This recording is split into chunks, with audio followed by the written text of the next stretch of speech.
Hi dollies, welcome to another one of my videos. Recently, a client reached out to me to commission a very special gift for her daughter's birthday. Her daughter's #1 favorite character right now is Astrid from How to Train Your Dragon. There aren't actually any Astrid dolls available on the market right now, so that's why she reached out to me to make a custom one. My client also mentioned that her daughter already likes playing with Disney princess dolls, so I decided to use this Anna doll as a base, since she shares a similar skin tone and facial features with Astrid. Let's prep this doll for customization. Anna's dress dropped so much glitter on her legs, so I have to wash it off with water. I started with her outfit first because I knew that would take me the most time. For her shirt, I bought teal ribbon and sewed some pieces together. By the way, my sewing patterns for Astrid's outfit are available on my website. Here's how the shirt looks so far, but it's not done yet. She needs her armor shoulder pads. I already had this vinyl sheet and with some trial and error created this pattern for the armor pieces. By the way, this is included with the Astrid sewing pattern. I glued the pieces together and painted it silver. Then I sculpted these little skulls using Sculpting polymer clay. I painted them silver and glued them onto the armor. I bought these mini silver studs on Amazon. I added a link to them below. Then I glued them onto the armor. Let's make the pants next. This was the easiest piece of clothing to make. I used some marbly purple spandex to make some simple tights. By the way, I'm offering this pattern for free on my website. Next is her skirt, the most time-consuming part of her outfit. I bought some fake leather and cut out a bunch of these little pieces. Again, this is included in my Astrid sewing pattern. I hand-stitched the edge detail on each piece. This part took forever and my hands were cramping up so bad, but I really like how it looked in the end. I sewed them all together with a brown ribbon at the top. Then I glued tiny spikes. These came in the same set as the silver studs that I showed you before. I was really afraid that they would fall off, so I put a tiny drop of UV resin on top of each one and cured under my UV lamp. Next, I made a bigger version of those skulls using polymer clay. Because I needed like 10 of them, I made a mold using Oyumaru, which is a reusable compound. I casted a bunch of these in resin, painted them off-white, then I used brown and black chalk pastel to give them an aged, weathered look. Look at all these tiny skulls! Here's how the skirt looks. I am loving it. Definitely my favorite part of her outfit at this point. The last part of her outfit are the shoes. By the way, did you know that I designed these Unicorn Academy dolls? I have a bunch of them laying around and I noticed that Layla's shoes are perfect for Astrid. I used acetone to remove the paint, then I dyed them a dark brown with synthetic fabric dye. All of the supplies that I use are in my PJD supplies list linked below. For the fur, I bought this fuzzy ribbon, but it's too white. I want it to look used and weathered, so I dyed it with boiling hot black tea. I left it in the bowl overnight, and this is the result. Here's the before and after so you can see the difference. I glued the fur onto the boots, then used brown ribbon for the straps. Here's the finished boots. Next, I'll show you how to reroot her head with some new hair. You're going to need a hairdryer, scissors, needle nose pliers, doll hair, paint that's the same color as your doll hair, a rerooting tool, tacky glue, hairbrush, and whatever hairstyling tools you need. Again, all my supplies are in my BJD supplies list linked below. First, I need to remove the head and her old hair. Soften the head with a hairdryer before popping off the head. It needs to get soft enough for you to squish it easily, like this. Be really careful not to break any of the internal neck connector pieces. This is why you need the head to be heated up and really soft. If you're having difficulty popping off the head, that means it hasn't gotten soft enough. Now to remove her crown and cut off her old hair. I'm gonna take down her hairstyle so it's easier to cut with scissors.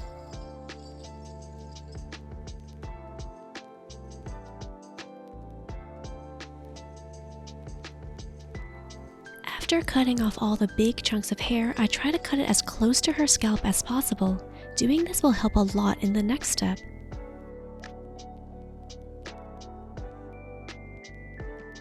So here's what she looks like after I cut off all her hair.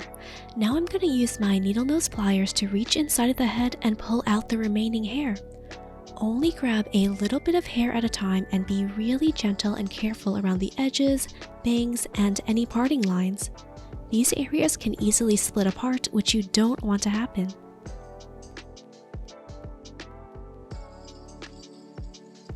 So here's how it looks after I removed all the hair from inside her head. As you can see, there's no bits of hair sticking out of her scalp. Let's remove her old paint with some acetone. Now I'm painting her scalp a dusty yellow to match her new blonde color. This is to hide any parting lines and potential bald spots where the rooting has to be thinner, like at the top of the head. For blonde hair, it's okay if the painted scalp color is a little bit darker than the actual hair. By the way, I got this hair from SHIMMERLOCKS.com. I looked at a few different doll hair suppliers before choosing SHIMMERLOCKS. What really sold me is that their hair comes from the same manufacturer that supplies MGA and Hasbro. This hair is made of nylon, which in my opinion as a professional doll designer is generally the best quality for doll hair. This hair is so silky and smooth and easily brushed. It doesn't get tangled or messy in any way. You can use my exclusive promo code MJSHOE10 to get 10% off your purchase at SHIMMERLOCKS.com. They have a huge catalog of doll hair in many colors and finishes, in both straight, curly, and micro-braided styles. To use my code, click the link in the description below to create an account at SHIMMERLOCKS.com. The length of hair was too long for my doll, so I cut it in half. Now you'll need a re-rooting tool to plant the new hairs. It's basically a sewing needle with the end of the eye cut off, inserted into a handle. I made my own, but you can also buy these ready-made at SHIMMERLOCKS.com. I sprayed the hair with some water to make it more manageable. To re-root, take a few strands of hair, find the center, fold it in half, and wrap it around your finger. Scoop the middle of the hair into the re-rooting tool and plug it into the head. I would recommend starting at the front or back edges and making a full circle around the hairline of your doll. Again, fold the strands in half, wrap the middle around your finger, scoop it into your tool, and plug it into the head. Repeat this all around the edge. It's better not to use too much hair in one plug or else it can split apart the holes. It's easier to use less hair in the beginning and fill in more later if you need to. This is what I call the crazy clown phase. I'm leaving the bangs for last because there's a special way to do them in order to avoid bald spots.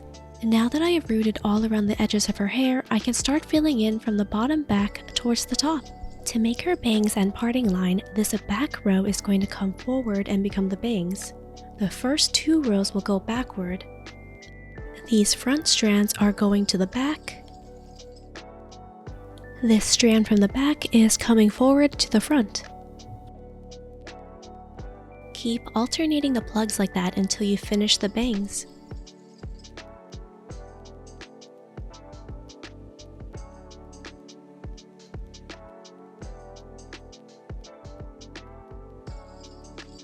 So that's how you make a parting line without any bald spots. I tied the hair back on both sides so you can see it a little better. To seal your hair in place, you'll need some glue.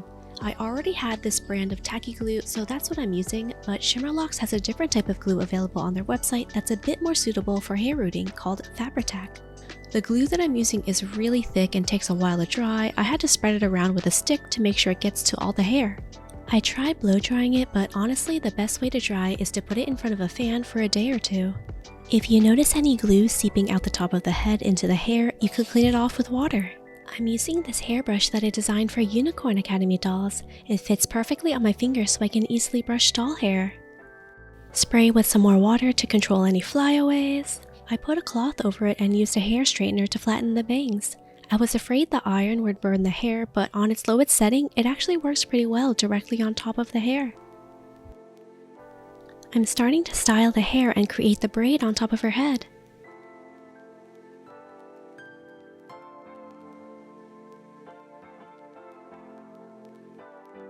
The bangs will be swept to the side like this, but I need to paint her face first, so for now they'll go back up. I wrapped her hair with a paper towel to protect it while I'm painting. Let's start with her blush. This is the same blush and eyeshadow method that I use for all my dolls. I'm scraping different color chalk pastels into a powder. This allows me to mix a bunch of different shades. Getting out my mini eyeshadow brushes. These are the perfect size for doll makeup. I'm starting with a light layer of basic shading on her forehead, eyes, and cheeks using a light peach color. In the movies, Astrid has a natural glow on her cheeks. To get this effect in the doll, I need to use different colors of blush, starting with a cool red on the sides of her cheeks.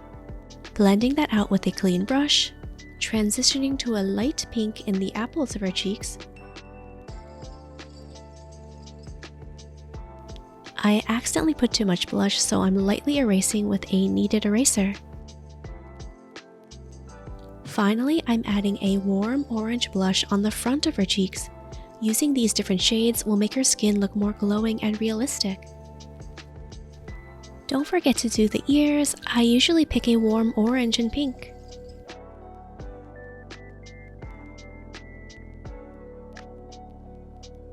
Adding some pink blush to her nose. Astrid lives in a cold environment, so I want it to look like she's been outside in the snow. Be careful not to use too much blush at the tip of the nose, or else she's gonna look congested. I'm concentrating the color at the bottom where her nostrils are and on the sides of her nose.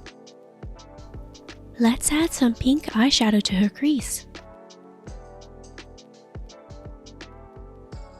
And blend it with a peach color all over her lids. I'm using that cool red again to add some color underneath her chin. I'm done with her blush now, so I'll save my work by spraying the face with Mr. Super Clear. I used golden fluid acrylic paint to mix a coral shade for her lips.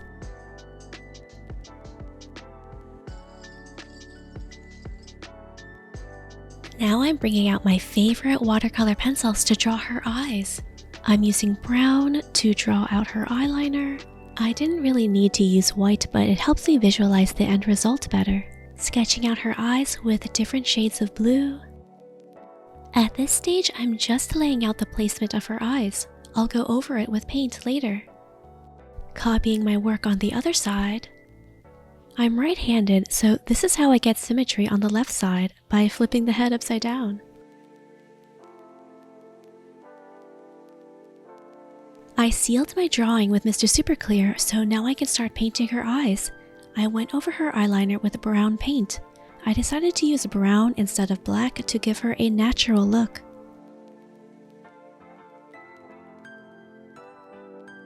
Painting the blue part of her eye.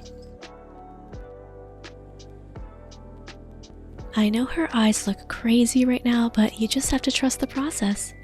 Adding darker blue pupils and highlights at the bottom. Now her eyes are starting to look a lot better. I sketched her eyelashes with a watercolor pencil before going over them with paint.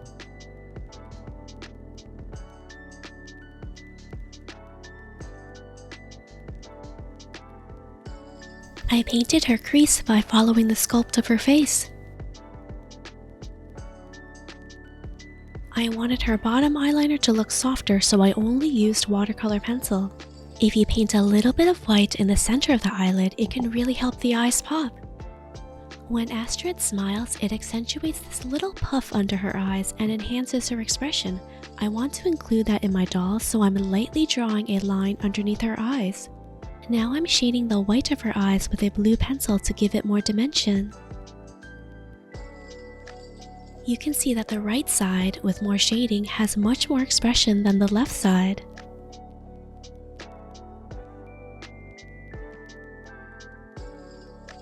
So let's copy everything over to the other side and start drawing her eyebrows.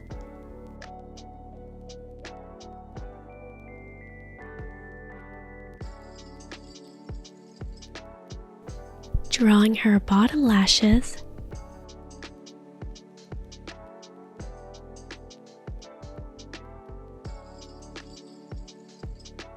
The last part of her face up is adding her freckles. Now Astrid would not be complete without her trusty battle axe. I decided to sculpt it out of epoxy clay because it's strong and durable. First I made the handle, then one half of the axe head. The red lines are where the handle is supposed to go, so I'm going to carve it out a little. I ended up carving out some of the handle so they could fit together better. Then I used more clay to make the other half of the axe head. The next day, when the clay cured, I sanded down the axe head until its surface was smooth. I want the doll to really be able to hold the axe, so I used this scrap piece of plastic to make a handle. I glued it on with some super glue and UV resin. Then I painted it silver and brown.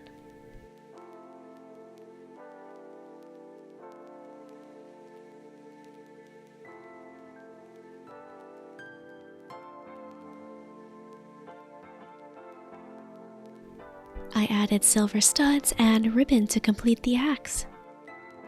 Here's how it looks. I thought that her outfit needed something more, so I decided to make her necklace that Hiccup gives her in the show. I used UV resin to attach brown glitter to this jump ring. Okay, dollies, are you ready for the reveal?